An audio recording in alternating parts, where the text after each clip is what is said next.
Cássia Vale, escritora, atriz, escritora e diretora teatral. Ok. Elínia Cardoso, professora, historiadora, pesquisadora e escritora. Minha gente, se chegar foi uma conquista, o que é necessário para permanecer com dignidade em espaços que ainda insistem em questionar a presença das mulheres negras, né? Vou dar a palavra hoje a cada um pela ordem. Doutora Silvana, muito bem-vinda. Boa Elínia, noite. muito bem-vinda. Rita Vale, Obrigada. nossa maravilhosa, simpatia em pessoa, muito bem-vinda. Gostaria que vocês se apresentassem, a começar por doutora Silvana. Gente, eu tô vendo só você, Andresa. Mas Deixa eu está ver. todo mundo te vendo e está todo mundo te ouvindo bem. Isso. Pronto. Agora eu tô vendo Rita Vale. Boa noite, gente.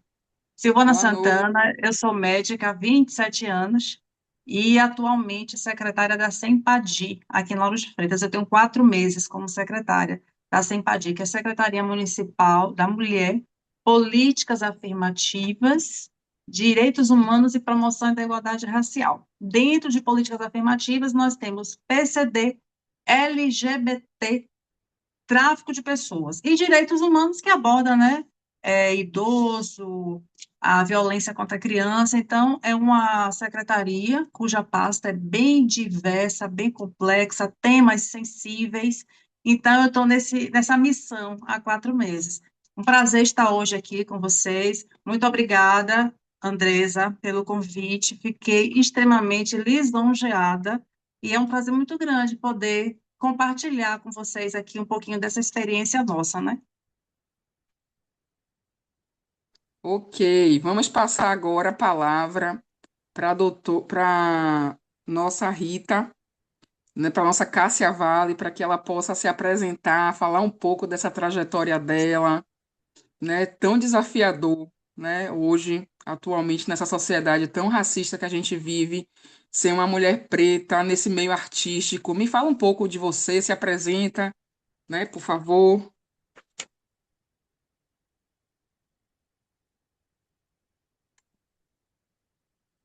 Seu áudio está cortado, você tem que.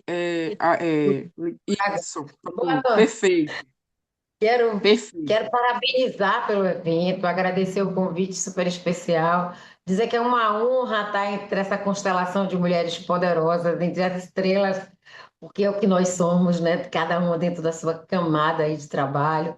Eu sou atriz há 35 anos, mas é a velha história, né? Parece que a gente não pode ser só uma coisa. Então, eu sou atriz, eu sou museóloga, eu sou historiadora, mestre em patrimônio material, doutor honoris causa. Mas confesso que é o meu grande prazer, a minha grande cachaça, eu diria, é a arte. Então, o teatro, o Bando de Teatro Ludum, nasce em 1990 tentando produzir o que a gente consegue hoje, o protagonismo do negro na cena. Apesar da gente estar nessa cidade como Salvador, mas não era fácil ver tanto preto como a gente bota, bando, gente preta total, da iluminação, a contrarregragem, na direção, dentro, fora. Era esse o nosso projeto e é isso que a gente consegue hoje.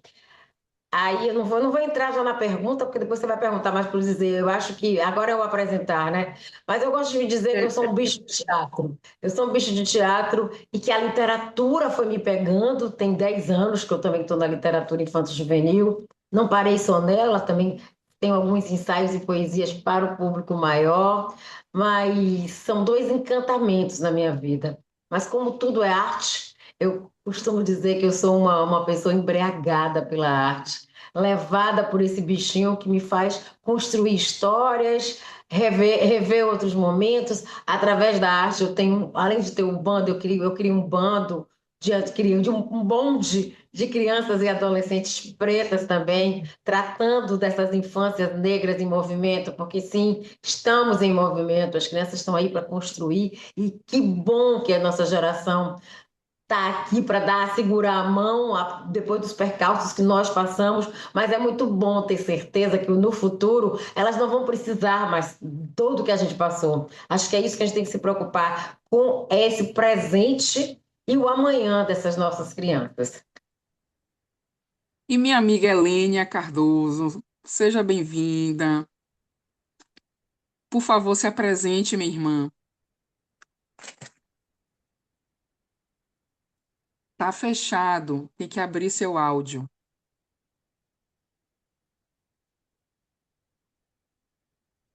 Vocês me ouvem agora? Perfeito. Boa noite a todas, a todos e a todos. Peço licença para chegar. Creio que palavras são entidades vivas e essa troca já está sendo muito poderosa. Me sinto muito honrada de estar aqui. Obrigada, doutora Damásio, Silvana, Cássia, que eu já tive a oportunidade de ver milésimas vezes, né, nos palcos da cidade. Meu nome é Lênia Cardoso, sou professora, historiadora, contista, poeta, mãe de Teoaquim, um menino de 8 anos, que tem autismo, né, grau 2. E é isso, eu vim aqui para ouvir, para somar. Digo para vocês que ser uma mulher preta na cidade de Salvador é algo desafiador e disputar, né, e permanecer, ousar lutar e ousar vencer todos os dias nesses espaços de poder. Eu digo espaço de poder que o espaço da educação, sim, é um espaço de poder.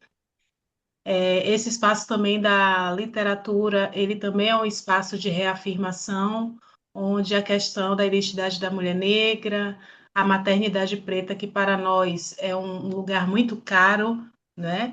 E a afetividade é algo que eu trago muito nos meus textos, assim como referências históricas. Então, desafiar esse lugar do apagamento, né? Eu creio que, infelizmente, o Brasil tem uma alta tecnologia em apagamento, sobretudo de mulheres racializadas, de mulheres negras, e está assegurando, disputando e ousando permanecer nesses espaços, todo dia desafiador, né? Mas, para além disso, os nossos propósitos políticos de transformação social, assim como Cássia falou, eu me senti muito representada na fala dela, através da educação e da cultura, né, que são duas armas poderosíssimas de transformação e de mobilização social. É o que me mantém viva, é o que me mantém com a chama acesa, o brilho nos olhos, né? De encarar as várias jornadas e a gente ainda ter tempo, né? Que horas faz a revolução, as mulheres sobrecarregadas, e olhe nós aqui discutindo essas questões que tanto nos atravessam. Obrigada. Perfeito. Perfeito, perfeito. Eu agora, gente, vou começar a fazer algumas perguntas para cada uma de vocês nessa ordem que nós começamos aqui a apresentação. Doutora Silvana, depois de mais de 25 anos na medicina e hoje ocupando um cargo de gestão pública, quais foram os maiores desafios para permanecer em espaços historicamente ocupados por poucas mulheres negras? Bom, começamos bem com essa pergunta, né? Primeiro que chegar a formar em medicina não é fácil para uma mulher negra.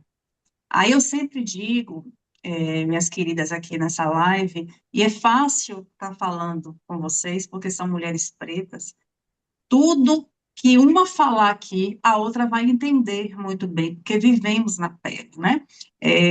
Essa semana eu estava conversando com minha nora, que é uma mulher branca, e aí eu disse, olha, você pode até entender e imaginar tudo que eu estou falando, mas por ser uma mulher branca, você não sabe o que é, quais são as dores, as barreiras que a gente enfrenta.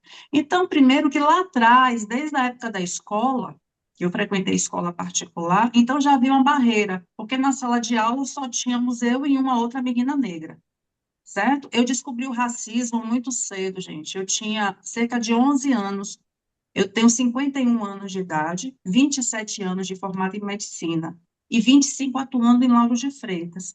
Então, naquela época, não existia internet, não se falava de racismo, racismo não era crime, certo? Hoje as coisas, graças a Deus, já avançaram muito, mas ainda temos muito que avançar. Então, para chegar a ser médica hoje, foram muitos desafios. Aos 11 anos de idade, eu descobri o racismo de uma forma bastante cruel. Um dia de segunda-feira, na sala de aula, eu estou vendo o burburinho que teve uma festinha no sábado, na casa de uma colega. E aí você ouve dizer assim, ah, o bolo estava gostoso, Mariazinha paquerou com Pedrinho. Aí você pensa, poxa, teve alguma festa no sábado. E aí eu percebi que foi na casa de uma colega que eu vou chamar aqui, de forma fictícia, de Tereza. Tereza, teve festa na sua casa sábado e eu não fui convidada, uma criança de 11 anos. Teve, Silvana. E você não foi convidada porque minha mãe não gosta de preto. Minha mãe é racista. Uma menina de 11 anos de idade. Então, foi aí que eu descobri o racismo na minha vida. Felizmente, minhas queridas aqui, todas essas barreiras que eu tive na vida serviram para me impulsionar, né? Cada barreira eu queria vencer mais. Então, aquilo ali não me barrou, eu não fiquei traumatizada. Eu vi muitas colegas irem para psicólogos, colegas brancas, por problemas que eu achava simples. Eu enfrentava problemas tão graves como racismo, e eu estava ali, ó, mantida, com minha mãe também muito guerreira, me dando apoio. Então, vencer esses anos de escola com o racismo, convivendo com a maioria de colegas brancas, colegas e meninos e meninas brancos e brancas, não foi fácil. Aí você entra com toda a dificuldade, fez todas essas barreiras, chega numa faculdade que você enfrenta a mesma coisa, a faculdade de medicina. Eu e mais umas duas, três pessoas negras, né? As pessoas com muito dinheiro, muitos colegas chegando com seus carros, às vezes até com motorista particular, e eu indo de ônibus para a faculdade. Então, aí vocês podem pensar o contexto, né? Pobre, preta, mulher, fazendo faculdade de medicina, que desafio. Com muita honra, venci todos esses desafios. E aí, quando você chega ao topo, já que o tema da live essa de agora é do permanecer. Aí, quando você se forma, você começa a trabalhar. Tem momentos que a pessoa abre a porta do consultório, imagina encontrar uma loira de olho azul. Aí a pessoa abre o consultório e encontra uma mulher preta. Quantas vezes eu percebi no semblante do paciente entrando no consultório? Não precisava dizer nada, não precisava dizer nada. A cara já diz tudo. Então, não é só chegar ao topo. Inclusive, quando vocês fizeram. E você, Andresa, você sabe de tudo que eu estou falando. Você é uma mulher preta advogada, né? Então, Olha, todas aqui. eu peço Todas aqui. vênias aqui para vocês, porque as histórias são muito parecidas e na primeira live eu me emocionei muito. E nessa segunda eu tô me emocionando de novo. Eu estou percebendo Tô daqui. me Então, emocionando assim, com as falar para histórias. vocês aqui é fácil, porque vocês sabem as dores. Foi o que eu conversei com minha nora essa semana. Então, você pode entender a pessoa branca, a mulher branca, entender, imaginar, mas só quem sabe somos nós. Eu sou de uma época, gente, eu tenho 51 anos, acho que eu sou mais velha do que vocês aqui. Eu sou de uma época que a gente espichava o cabelo a ferro. Não era chapinha elétrica que a gente liga na tomada, não.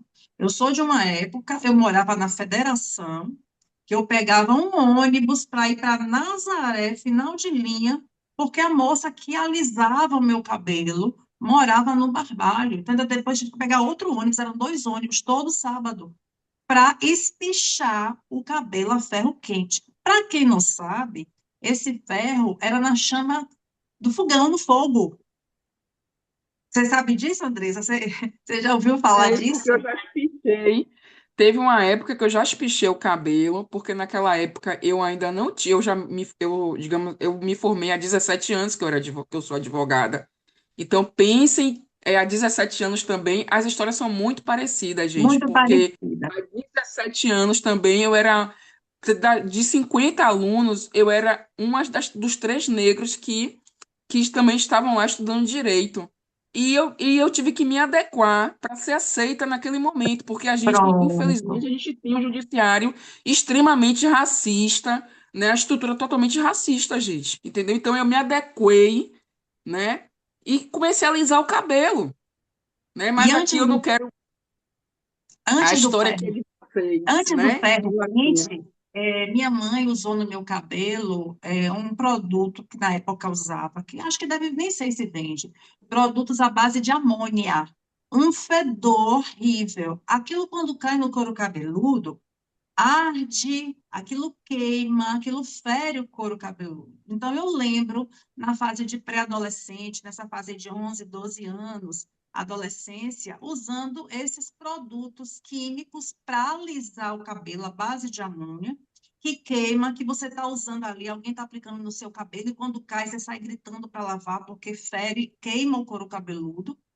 Também, quando você toma uma chuva, é um fedor horrível. Quando eu saí desses produtos, aí foi a época do ferro quente, lá se vai espichar cabelo. Então, era uma preocupação que as famílias tinham, as mães. Hoje eu consigo analisar tudo isso na minha vida, todo o meu passado, aos 51 anos de idade hoje, eu consigo fazer análise. Minha mãe queria me proteger, minha mãe queria fazer com que eu fosse mais aceita, que eu não sofresse tanto. Então, havia uma preocupação da parte de minha mãe, das minhas tias também, que era tentar minimizar, porque sabiam que eu ia sofrer por ter um cabelo crespo, né? Por ser preta. Então, a nossa família, naquela época que não se falava de racismo, que não existia esse empoderamento racial que nós temos, as mães se preocupavam em quê? Eu vou tentar fazer com minha filha com que ela fique mais parecida, né, em termos de estética, alisar o cabelo, para que ela não sofra tanto o preconceito. Então, eu entendo que foi isso que aconteceu. E eu era pequena, era criança, 11 anos, depois veio a pré-adolescência, adolescência, e eu era levada para espichar o cabelo, para usar produtos no cabelo, que era uma tentativa da família amenizar o sofrimento nosso. Porque não se É, falava de racismo, de bullying, racismo não era crime. E nada. nós aqui nessa live que estamos conversando, mulheres pretas, nós vivemos tudo isso. Nós vivemos ir para a praia e não ter protetor solar para a nossa cor de pele. Ter que passar protetor solar, ficar parecendo uma palhaça. Hoje nós temos protetor solar com cor, com base, né, que nos contempla enquanto mulheres pretas, tem vários tons. Mas isso é uma coisa É recente de alguns anos para cá. Maquiagem para mulher verdade. negra não tinha. Ou a gente não usava, passava só um batom, ou então ia sair feito uma palhaça mesmo, porque não existia a maquiagem para a pele nossa. Então, assim, essa juventude hoje, as mulheres mais novas hoje já pegam uma situação melhor. Que eu, com 50 anos, tive que enfrentar tudo isso. Mas graças a Deus, graças também à minha família, à minha mãe, uma pessoa muito guerreira, muito de incentivar e dizer, não, não quero você triste aí, bora, levanta. Então, eu nunca me vitimizei, eu nunca tive mimimi. Repito, vi colegas indo para psicólogo por problemas tão simples. E eu ali, criança, vítima de racismo o tempo todo. Eu lembro também que, quando eu me via parada em algumas situações, eu ficava apertando os lábios, apertando, porque falava-se naquela época que o negro tinha os lábios feios, dizia assim, preto tem berção. Vocês lembram disso? Berção, fica É. feio. E você, Rita? Para a cabeça de uma criança, gente, de 11 anos, 12 anos, eu ficava com medo. Gente, será que eu vou ficar feia de bocão, de berção? Aí, quando eu me pegava, Andresa, e esses últimos tempos, eu tenho lembrado de muita coisa na minha vida.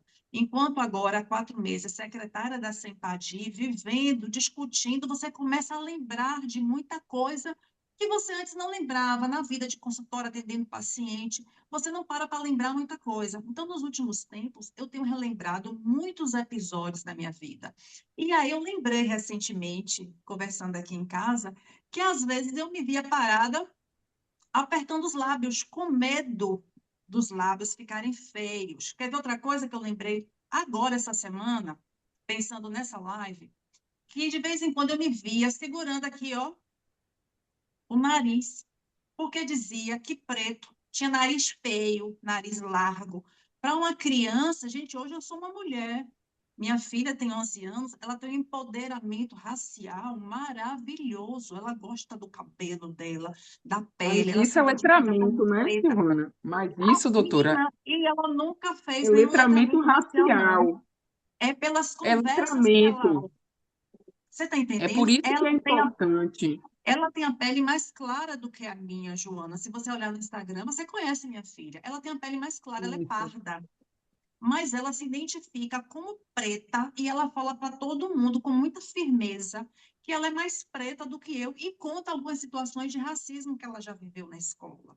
Na minha época, eu nessa Certo. idade de 11 anos, a gente não falava naquela época de racismo, não existia letramento racial. Então, eu me pegava, às vezes, apertando a ponta do nariz, porque na cabeça de uma menina de 11, 12 anos, as pessoas falavam que preto tinha nariz feio, eu ficava com medo. Poxa, será que eu vou crescer uma mulher feia, de bocão, de Irrita. narigão, de cabelo horrível? Para uma menina, isso é pesado, de 11, 12 anos, de pensar, pô, como é que vai ser? Vou ficar feia? Rita, Silvana, deixa eu interagir aqui, porque a live só é até uma hora, senão eu não vou conseguir. Eu sei que tem muitas coisas para falar aqui, mas acho que você já respondeu todas as minhas perguntas, a maioria Então, desses seus pontos. permanecer nesse espaço hoje É. de médica e agora secretária, só para concluir, isso Tá, significa, eu certo. Por reúno em favor. 4 palavras Eu tomando aqui: banho geladinho já. inspiração, Faça favor de tomar banho geladinho mesmo, viu? inspiração, determinação, resistência e responsabilidade. Hoje, para mim, Perfeito. permanecer no espaço que eu atuo atualmente, espaço de representatividade, espaço de poder, para mim, eu tenho um senso de responsabilidade muito grande, porque eu sei que hoje eu sou inspiração para muitas mulheres. Pronto, falei. Perfeito. Perfeito, perfeito. E Rita, qual foi o maior desafio, né, para permanecer em um espaço de visibilidade, né, Rita, que a gente sabe de espaço de televisão, né? E eu sei que você também trabalha com muitas jovens, essa questão também dessa representatividade para as meninas negras.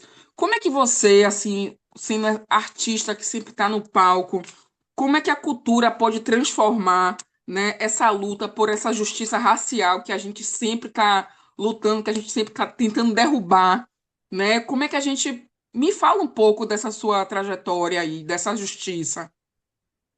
Acho que é verdade, as histórias são sempre muito parecidas. A gente vai pensar.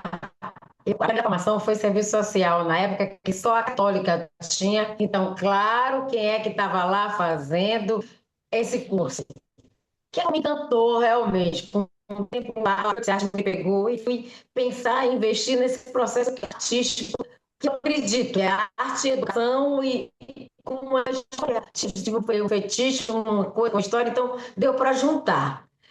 Eu acho, eu estava pensando aqui, fui ouvindo a doutora e fui pensando, todas nós, é difícil, o permanecer, para mim também tem a ver com responsabilidade, porque parece bobagem, mas outro dia, por um acaso, todo mundo sabe que o Paiô realmente é um filme conhecido internacionalmente, aí a pessoa, na hora de me apresentar, falou internacional, mas você percebe que os olhares é tipo assim, internacional, essa mulher preta aí é de quê? Sabe? Então, as coisas não mudam mesmo, parece uma bobagem. Mas assim, ela não estava mentindo, ela foi apresentar Cássia Vale, era um evento de arte, e ela falou, uma atriz, vou trazer para aqui para vocês, um artista internacional. Então, é exatamente como a doutora falou, quando chega o cliente que diz, ih, essa é a médica, tipo, a artista internacional é essa daí?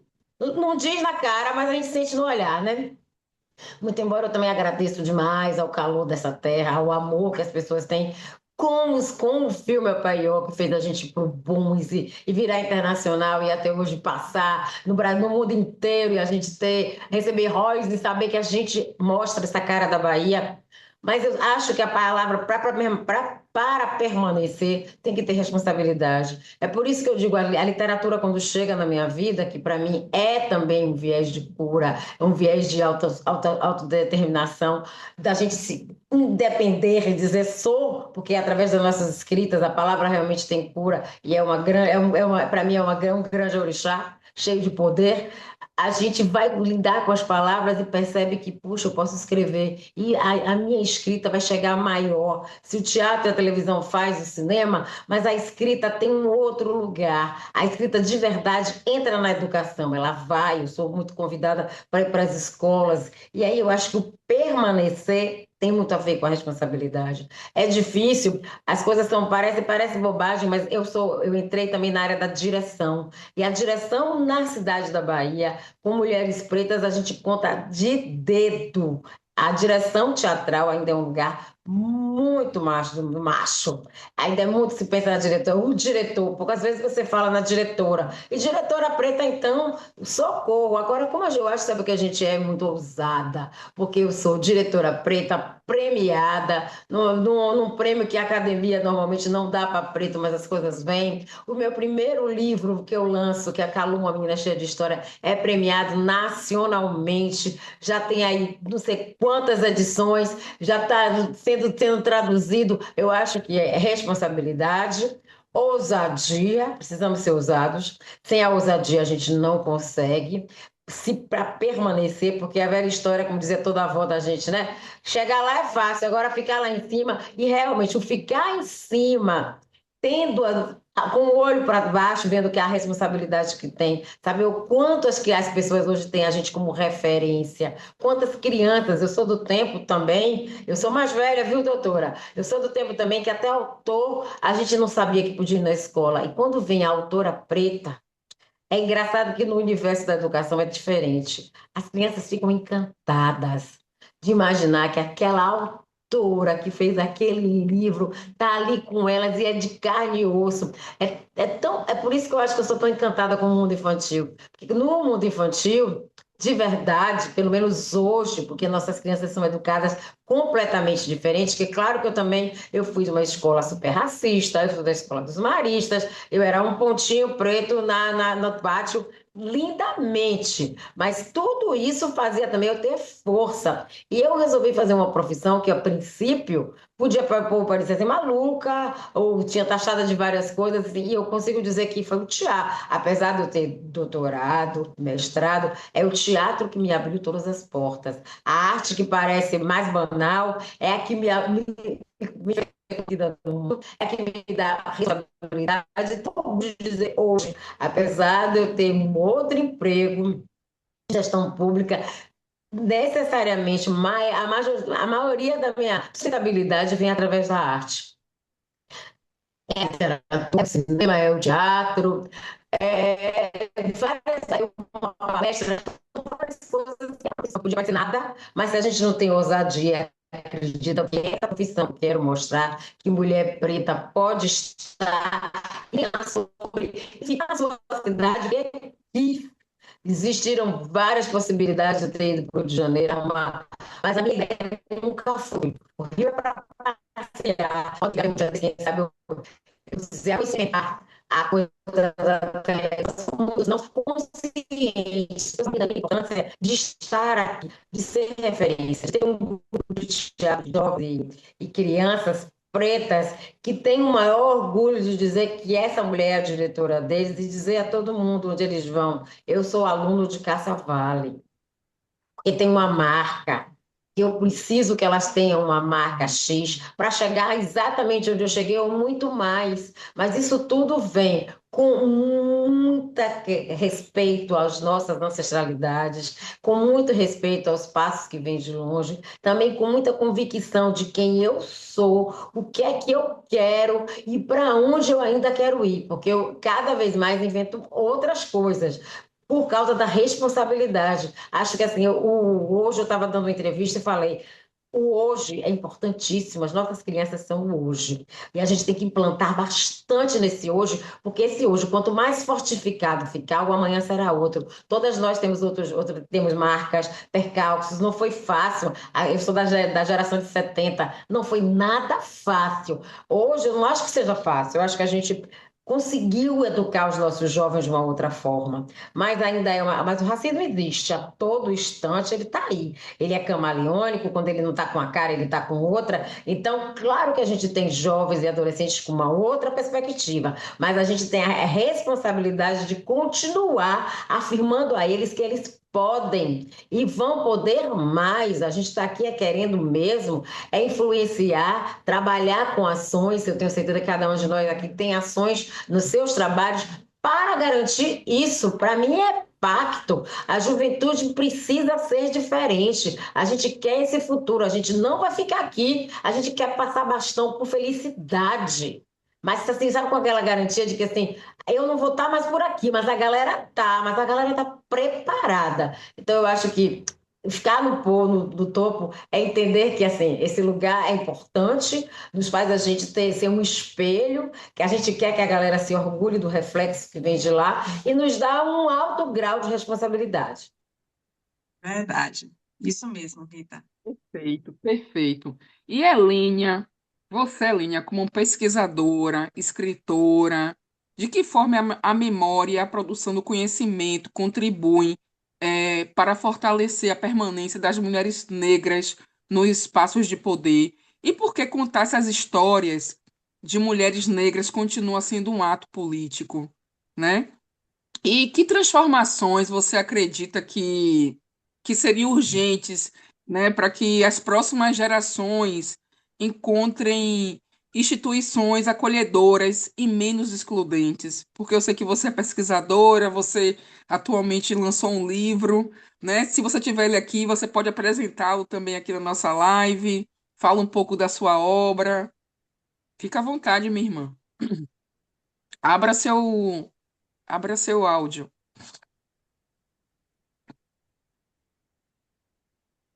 Me ouvem? Sim.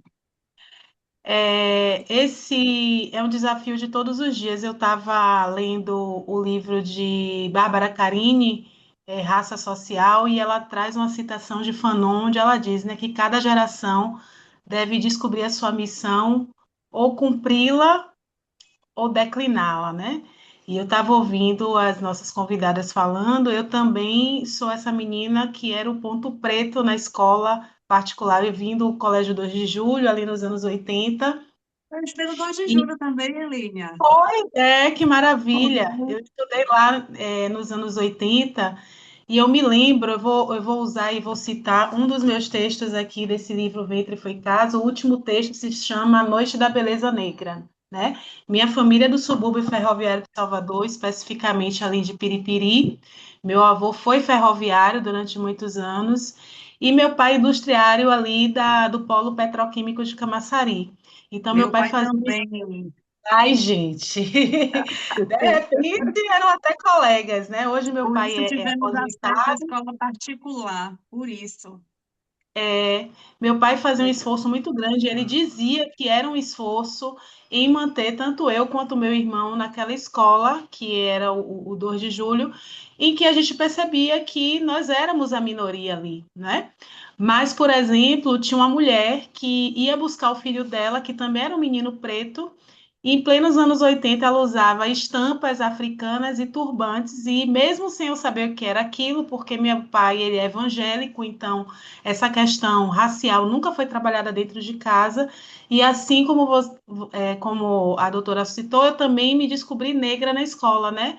A questão do racismo estrutural estruturante me fez perceber de que eu me tratava de uma menina preta, essa questão não era discutida em casa, e com o passar do tempo, e quando eu ingresso na universidade, eu fiz católica também, história, no início dos anos 2000, eu descubro que aquela mulher que tanto impactou através do seu corpo extremamente político, com aquele turbante, aquelas estampas, era nada mais, nada menos do que a professora Arani Santana, né?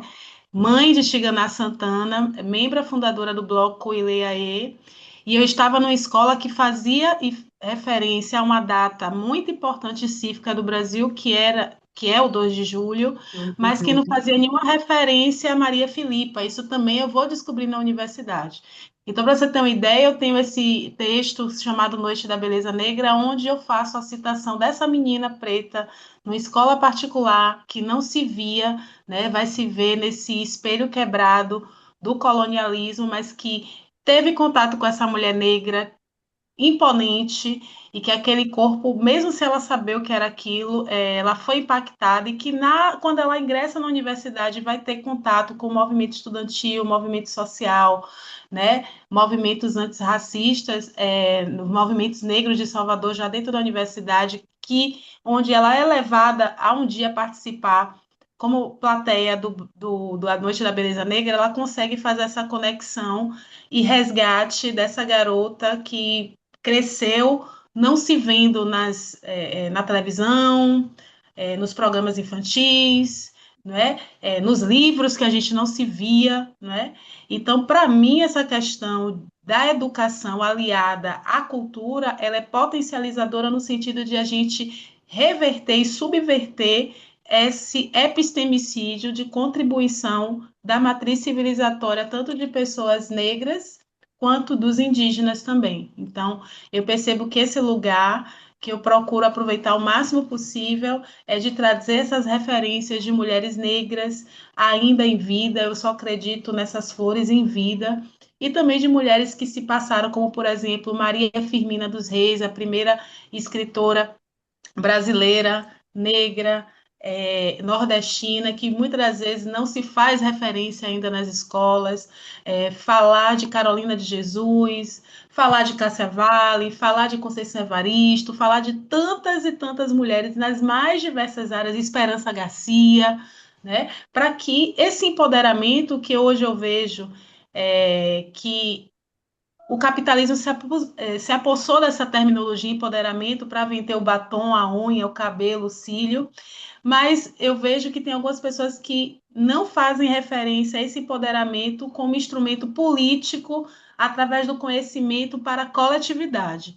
Então, quando eu chego numa escola pública, que eu sou professora de escola pública, hoje mesmo, a minha temática de aula foi todo falando do 25 de julho, né? A origem do 25 de julho, o instrumento da interseccionalidade, de que mulheres não são todas iguais. Nós temos atravessamentos muito específicos que precisamos fazer o cruzamento de raça, classe e gênero para poder trazer referências de que o que nos acomete aqui, né? Existem muitas intersecções entre nós e é justamente na questão das violências, né, das diversas violências em relação à construção da nossa identidade, mas também de referências e também dos espaços de poder que ainda nos negam, apesar de termos todo o arcabouço teórico, intelectual, né, da desenvoltura do falar, do chegar, ainda tentam nos cercear de todas as maneiras. Então, para além dessas violências, as referências, eu penso que é muito importante, as nossas próprias epistemologias, as nossas próprias construções.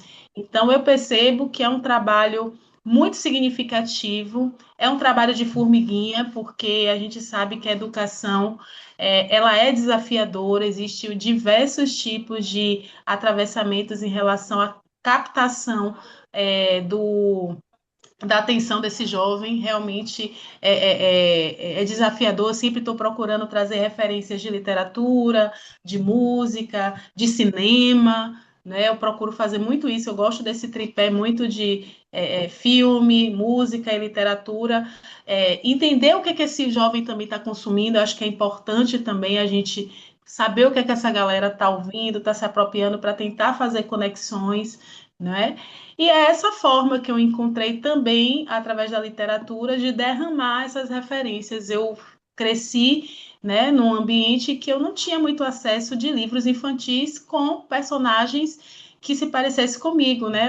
Eu vi até a Ana Machado, na semana passada, no Roda Viva, falando sobre o Menina Bonita do Laço de Fita, que era um dos livros, e que naquela época eu não tinha letramento racial, eu me sentia ali contemplada, né? Mas quando a gente vê a autora, ainda hoje, em pleno século XXI, com todo o arcabouço de letramento racial, tendo aquele, reforçando aquele tipo de postura que ela não entende, porque tem que mudar as terminologias, porque mulata, não, a gente percebe que a gente tem um longo trabalho pela frente. Né? A revolução, como disse Steve Biko, não é um evento, é um processo. E para 388 anos de escravização que ocorreu no Brasil, essas quebras de paradigma e lugares de poder através da palavra e da educação nas mais diversas esferas, ocupado por mulheres, para muita gente ainda é um entrave, porque se a gente for olhar os números em relação às violências acometidas por mulheres, né, que estamos na base, né, também tem isso, somos mais acometidas por essas diversas violências, né, de silenciamento, de apagamento, do não lugar. E é o desafio, a gente está sempre criando estratégias, se aquilombando, sempre buscando estudar mais, buscando mais referências, conhecer o que a gente não se apropria, né? A gente tem que estar sempre elaborando, tecendo esses saberes para poder chegar grande, para chegar firme. Não é algo fácil, porque na contramão de tudo isso, a gente precisa se humanizar, né? Esse lugar da guerreira mesmo tem uma frase que eu abro o meu livro que já chego dizendo assim: a mulher preta em diáspora é incutida com o título de guerreira, o que não é elogio, é herança colonial. Então, hoje, o que mais eu venho prestando atenção, não só em mim, mas de outras irmãs estão no meu círculo, é de a gente também poder se humanizar, né? Porque esse lugar da guerreira, da que não erra, da que leva o mundo nas costas, ele é cansativo e ele pode adoecer. Mas quando a gente começa a se apropriar da nossa humanidade, né, do direito do descanso, do direito de dizer aqui, né, olhar os nossos limites, nos acolhermos, eu creio que também a gente começa a criar outras possibilidades de exercer as nossas subjetividades e humanidade também. Então, é algo que eu estou buscando equilibrar. Isso, para mim, despontou depois da maternidade. Eu era uma pessoa muito tímida. Quando eu pensava em falar em público, eu suava, eu gaguejava muito. Eu sempre admirei pessoas que tinham o poder da palavra. Mas depois da minha maternidade, eu posso dizer para vocês que eu me apropriei de todas as minhas potencialidades. Isso tem pouco tempo aí. Eu tenho 45 anos, posso dizer de 40, dos 2020 para cá, eu sou uma outra pessoa e isso aconteceu através do meu filho, né? Eu comecei a pensar que mundo é que eu vou querer deixar para esse filho? Assim como eu estava fazendo a minha ultrassonografia, que a médica me disse que eu seria mãe de um menino, eu disse, meu Deus, daqui a pouco eu não vou poder dormir. Esse menino não vai poder sair sem identidade, ele não vai poder sair com a bicicleta sem a nota fiscal. Eu lembrei do espetáculo Áfricas, né, que a Cássia, né, participou e fala justamente sobre essa questão de salvaguardar as juventudes negras. E foi a forma que eu encontrei, né, através da educação e da arte, tá trazendo minhas contribuições, minhas problematizações, vendo que a maternidade, para além de tudo, é um trabalho coletivo, né, de construção de uma nova possibilidade de país. E é isso, não tenho respostas prontas, estou na construção, mas eu estou muito afim, com muita vontade de trazer minha contribuição e aprender mais com as outras irmãs. É isso. Perfeito. É uma aula, viu? Uma aula agora que esses encontros, gente, eu acho que tem que ser todos os dias. A gente precisa fazer mais esses encontros, sabe? A gente precisa se aquilombar mais, a gente precisa nos fortalecer mais. Verdade. Sempre tem julho, né? Vocês devem estar aí também todas cheias de situações, com agenda lotada. Daqui a pouco vem o Novembro Negro também. E aí a gente também vai ficar sem tempo, porque todo mundo quer, né? Mas assim, são encontros tão belíssimos, tão enriquecedores, que a gente tem que fazer mais essas lives, a gente precisa se ver mais, a gente precisa mais desses contos, entende? Eu fico Essas muito. trocas, né, Andresa? Essas Essas trocas, trocas. essas trocas é tão importante para a nossa caminhada, tem tanto significado. Parece que eu me renovo aqui ouvindo vocês, né? Ouvindo as histórias que vocês passam aqui, gente. Para mim hoje foi um encontro de ancestralidade, sabe? Foi uma constelação como eu não sei quem foi que citou sobre a constelação. Foi Rita. Então, é isso mesmo, é uma constelação, gente. Maravilha. Gente, olha, o nosso tempo, vocês falam demais.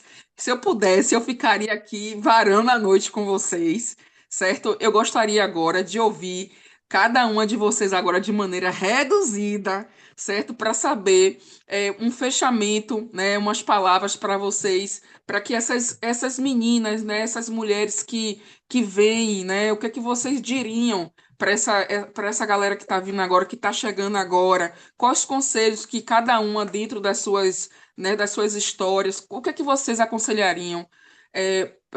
Vou começar com a doutora Silvana, para essas jovens, para essas meninas pretas, essas meninas negras, né? O que é que você aconselharia, doutora, que querem ser médicas, querem vestir o branco, o jaleco? Qual o conselho que a doutora dá? Gente, eu falo sempre que o estudo, né, a leitura, o estudo é que abre portas. E pelo que eu pude perceber aqui nas falas, isso aqui é unânime. Todas nós aqui que falamos, ficou muito claro que foi através do estudo que nós adentramos em busca dos nossos espaços, né? Então, eu falo isso sempre aos meus filhos. Eu tenho dois, um de 26 anos, que segue a vida dele muito bem, independente, e tenho essa de 11 anos. A menina de 11 anos, ela é fantástica no empoderamento racial, como eu falei. Então, eu não tenho um problema com ela, com relação ao empoderamento, porque ela sabe identificar, inclusive, situações de racismo e de me relatar como já aconteceu. Com isso aí, eu fico muito tranquila. Logo quando ela nasceu, uma prima minha, vamos assim dizer, é uma mulher trans, é uma pessoa, é como se fosse minha prima ela. E por ser uma mulher trans e viver dentro do LGBT+, a gente sabe que a mulher trans é a mais sofrida, é a que fica em uma situação maior de vulnerabilidade.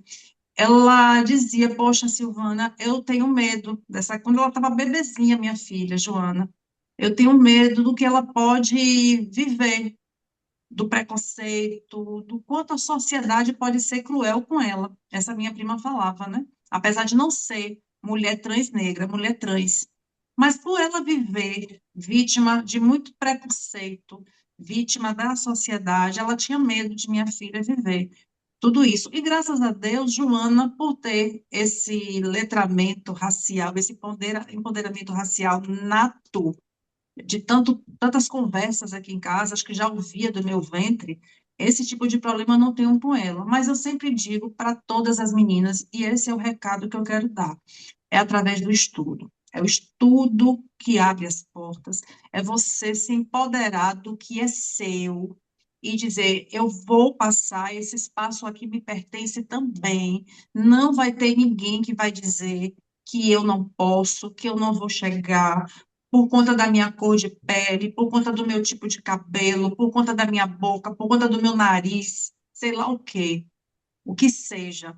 Então, é se apoderar da leitura, do estudo, do saber, porque eu acredito que, de forma bem breve, Andresa, como você falou, esse é o principal conselho que eu dou para essa juventude, porque estamos vivendo uma era de pouco estudo, de pouca leitura, porque avançamos muito na tecnologia, a internet está aí, é tudo muito rápido, é chat GPT, IA, eu acho que a inteligência artificial veio para ajudar muito, é muito importante no tempo de hoje, facilita a vida da gente, inteligência artificial aplicada em várias áreas, mas a minha preocupação é essa juventude tomando esse rumo do Six Seven, do Farma-Aura e da pouca leitura. Essa é a minha preocupação com o futuro. Pouca leitura e farmando aura, Six Seven. Então, galera, o que eu tenho para dizer, o que eu falo para as jovens, os jovens que estão ao meu entorno, colegas, meus filhos, estudo, leitura, nada contra o Six Seven, mas não abrir mão da leitura e do estudo. Esse é o recado que eu tenho para dar. Perfeito. Muito obrigado, viu, doutora Silvana, sua participação. Vou passar a Eu que palavra para a nossa agradeço, Rita.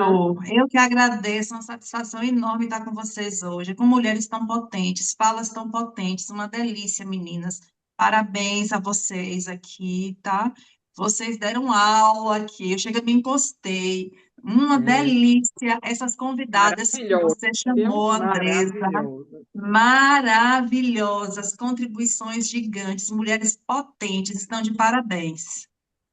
Vou dar a palavra agora à nossa Cássia Vale, para que ela também possa externar um pouco o que ela falaria para essas crianças, para essas jovens, né? Que querem seguir nesse meio artístico, além de chutar na porta, né? Pontapé, né? Dizer eu vou ocupar, eu quero, né, minha irmã? O que é que você, qual é o seu conselho? Primeiro, eu já quero ir agradecendo, né, esse encontro maravilhoso. Fazer uma oração, a gente dizer, acho que são três potências que passam com a senhora aí, puder, acho que a gente pode muito bem estudar e os potenciais disso é aquela que não para, sabe? Para aqui já são projetos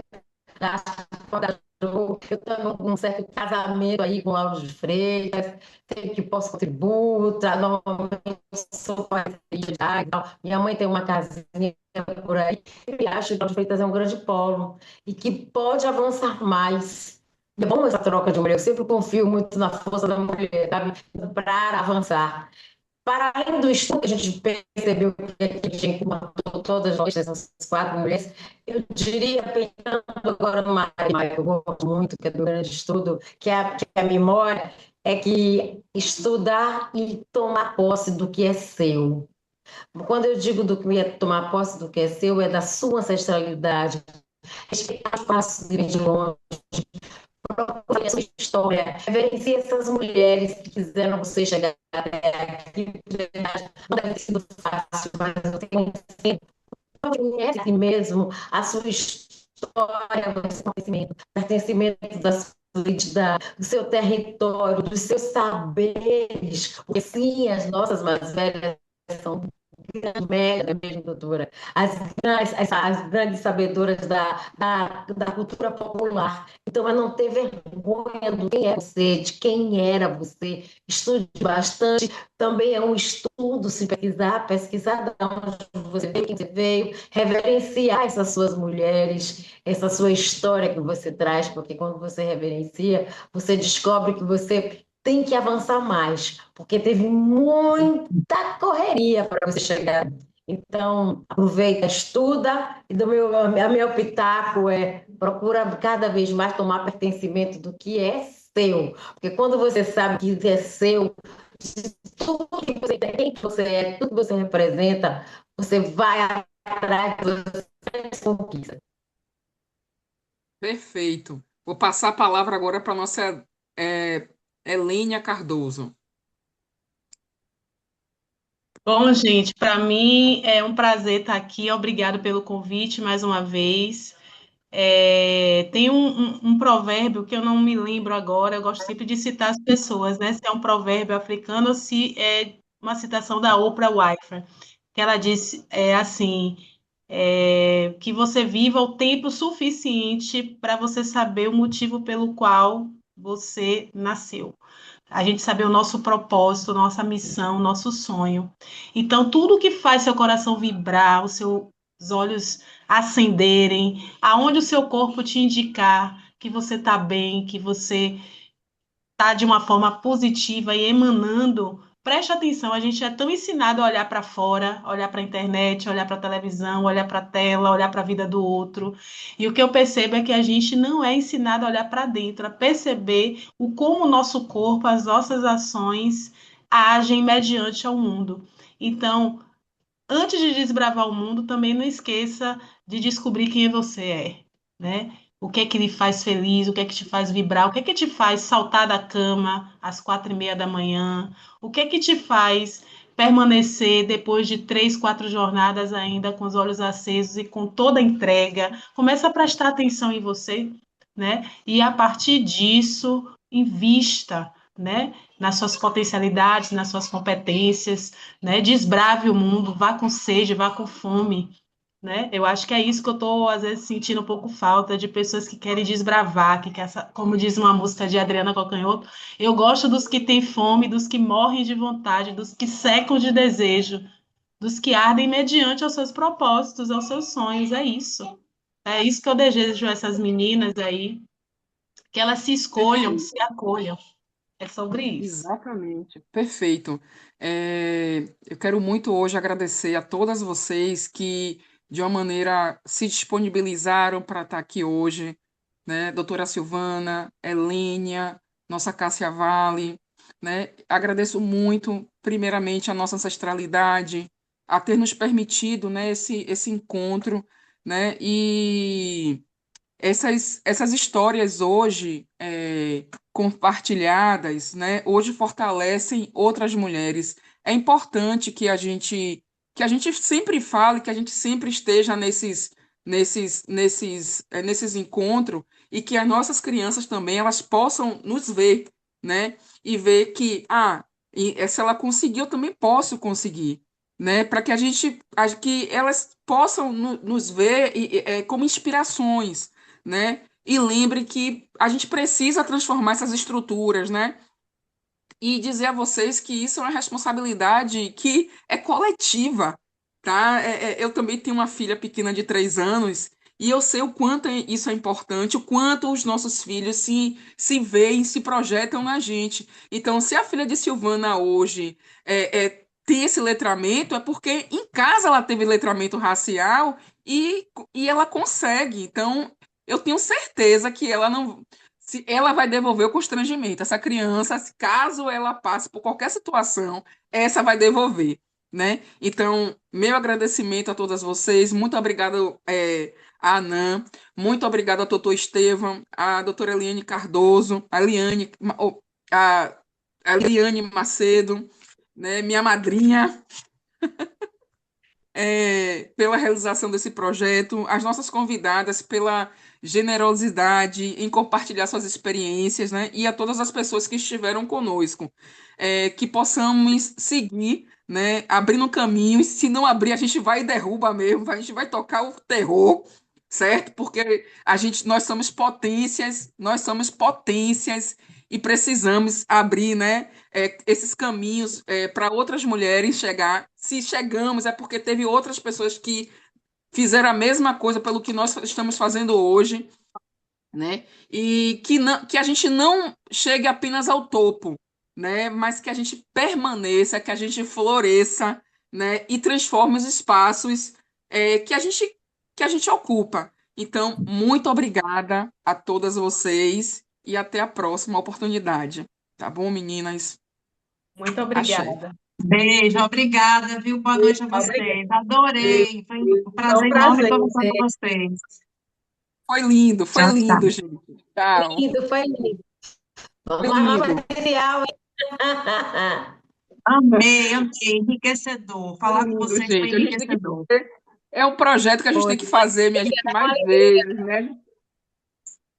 São projetos que a gente tem que fazer mais vezes, né? A gente não pode só se prender somente no julho, em novembro, né? Porque Na verdade, a gente, eu tenho certeza que assim como eu sempre digo, começa em julho, mas só acaba não, porque veio a angústia de identidade, daqui a pouco eu estou envolvida em outubro, a gente acaba, na verdade, sabendo que a nossa não se restringe, a pessoa que vive com a gente só pensando nisso, né? Normalmente, pensa, pensa assim, mas mulheres, sabe, tem de separação. tá bom, minha gente. Saindo aqui. Um beijo, gente. Tchau, Tchau, tchau. Até a tchau, gente. Beijo, próxima. boa Foi um noite. prazer. Tchau, tchau.